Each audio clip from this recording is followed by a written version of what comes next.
welcome to Monique's. Today is a guest show, and I'm excited because I have a beautiful guest on my show today who will be answering a number of questions. Today's topic is finance in marriage, which I actually was tempted to call splitting bills in marriage, because it's really about bills in marriage and how couples, can manage their affairs, their financial affairs.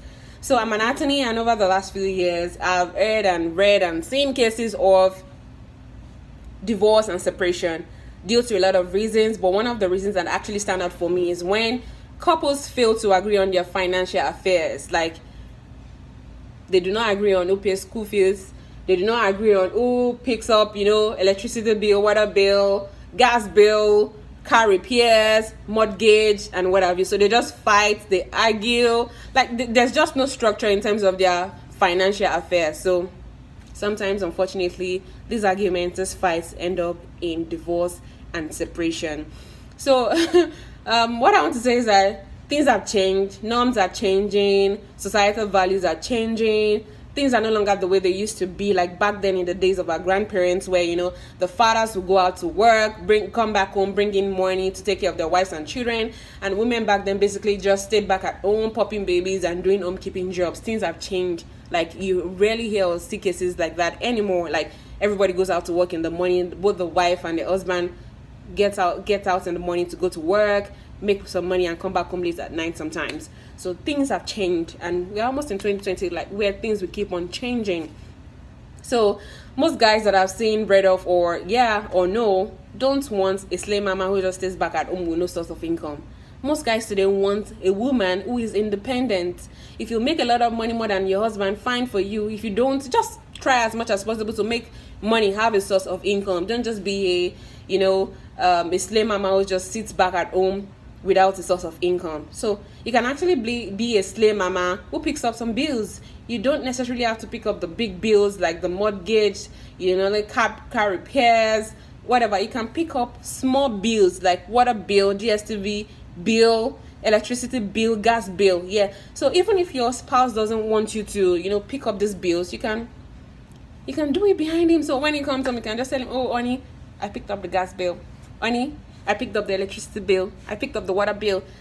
Even if he doesn't say thank you, right in his heart, he's happy that you are responsible. He's happy that you can do things on your own. And on your own, you feel good with yourself. Like, oh, I did that this month. I paid the bill that month. I picked up this bill, whatever. So you are happy with yourself.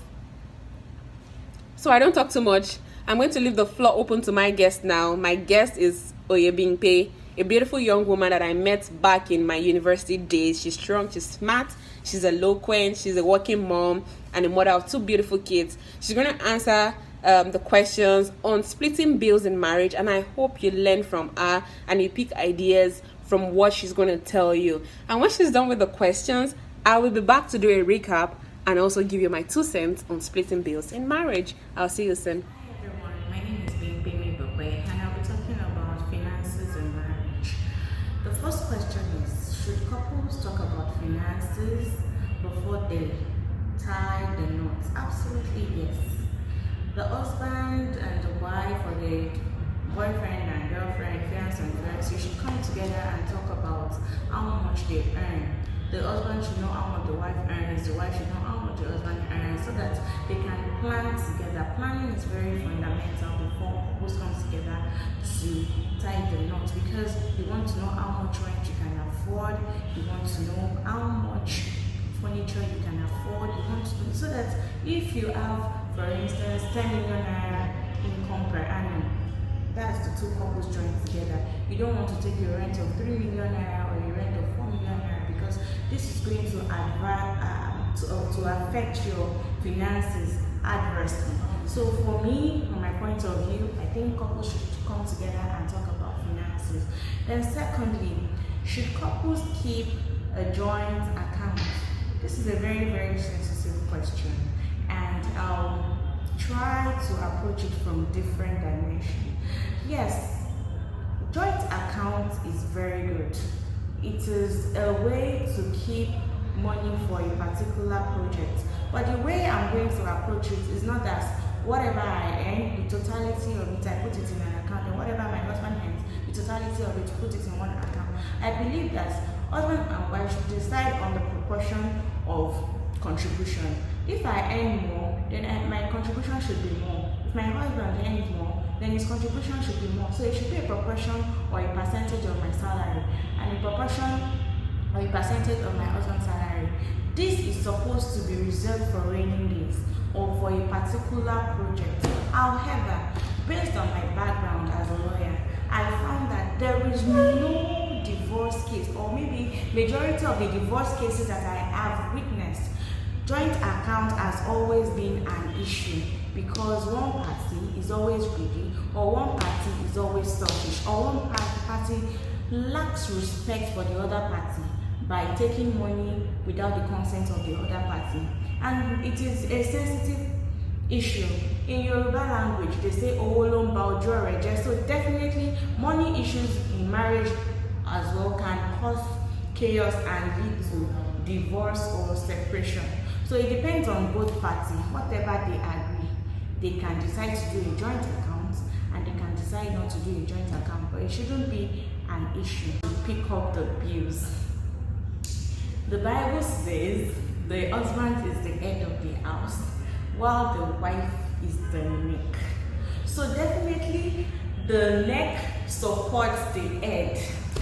I don't think there should be a strict formula as to who picks up the bills in a family. If the husband, yes, is the head of the house, he wants to pay rent, he wants to pay school fees, I think where there is a shortfall, the wife should support. Wives should be supportive of their husband. The only instance will be if the wife is a sit-at-home wife and she doesn't work at all. But if you have a job, a good job at that, please support your husband. And this will still transcend into the next question: that should the spouse who earns more pick the most bills? The thing about marriage should be support, assistance, support, and support. If we have that mindset, I don't think there should be strict terms as to who picks the bills, even if you earn more.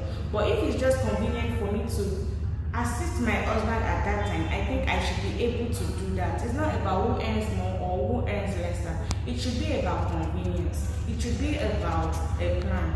It should be about how to ensure that the whole family is okay without necessarily overstraining a particular partner. Now, who should pay the children's school fees?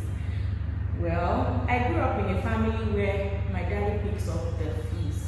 So I wouldn't be able to say, okay, it's the woman who should pay the fees, or the man who should pay. But I think ideally the man should pay the fees, because the children bears is me. So they should actually pay the school fees.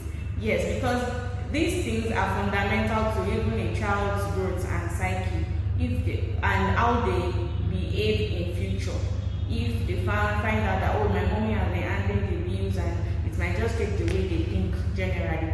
Only if the husband doesn't have a job, then the woman can actually pick up the bills, or the husband cannot afford it. But at the same time, this is where talking about finances will not come into play. If you talk about your finances, you know how much you earn, then you wouldn't pick a school that is too expensive for both of you to maintain. So, in simple terms, I think the man should actually pay the school fees. Who should handle utility bills? Based on convenience. If it's convenient for the husband, he should pay. If it's convenient for the wife, then you should pay. That one is very simple.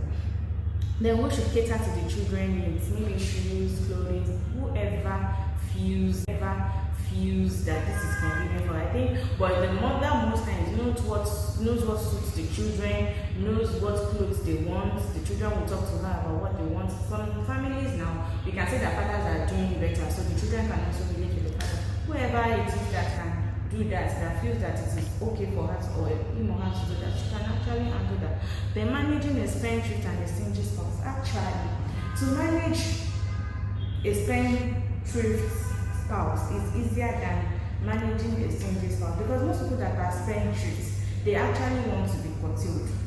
They actually want to be managed. They actually want to stop it. It's just an habit that they've been fighting over. Nobody wants to spend everything that they have. But a stingy person is intentional, it is deliberate. They are stingy because they just don't want to spend, they don't want to So managing them can be very, very difficult. But at the same time, I think communication in marriage is very essential at this point. Well, if the husband is stingy, then the wife should actually talk to the husband that this thing that you are doing, you need to stop it. You need to do this, you need to do that. So it's not, you don't carry out the punishment or you meet out the punishment on the husband due to the fact that he's stingy without communicating to him. So my advice generally on finances is that couples should communicate. They should know what they earn. They should know what they can afford. They should know what they can buy. They should know how much the husband earns, how much the wife earns. They should know how much they want to save per time. They should always decide on a project, timelines for achieving the project and how they want to achieve it. At the same time, another advice is cutting your coat according to your cloth. I don't think couples should demand excessively above and beyond what is obtainable in realistic terms as to what they both earn. If couples can come together and decide on these things, I don't think finances in marriage would be an issue, because this is one of the things that people don't even like to talk about, and it's actually what causes most rifts in marriages. Thank you for having me, Moyo. Thank you for having me, Monix. I really appreciate it, and I hope the people listening will find what I've said useful. Thank you so much. Hello everyone, welcome back, and I hope you have learned from what Oyebimpe has said so far. So even if you have a different idea, you have different understanding of splitting bills in marriage, you should pick up what bills, different from what Oyebimpe has said, the common ground is that you should learn to discuss your financial affairs with your fiancé or fiancée before you get married. And for those of you who are already married and are yet to have this conversation with your spouse, please find time to have this conversation with your spouse. Agree on your financial affairs so you don't run into trouble along the line in your marriage. So for those of you who are thinking of establishing joint accounts with your spouse, please feel free to do so, but make sure you agree with your spouse on what percentage of your salary that will go into the joint account, and also agree on when and for what reasons monies will be withdrawn from that joint account. And for those of you who cannot do joint accounts, you want to keep your account separate from that of your spouse, you can agree on what bills you will be picking up in the home, but make sure you both agree on the amounts and what bill in particular you'll be picking up, and also give consideration to the amount you are making and also the amount your spouse is making.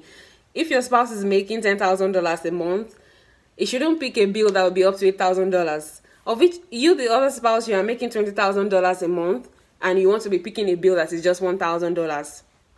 That to me is not fair, but you know yourself, you know your marriage, you know your spouse knows you. So do what works for you. You don't have to look at Mrs. Ajayi's family. You don't have to look at Mr. McDonald's family. Look at your own family. Look inwards. Look at your spouse. Look at your own self. What works for you? What bills can you pay? What bills can he pay? Or what bills can she pay? So both of you agree on your own, and I hope you have a beautiful and a long-lasting marriage. I'll see you guys soon. And once again, thank you, Oyebimpe, for your time. Monix appreciates you. Take care. Bye.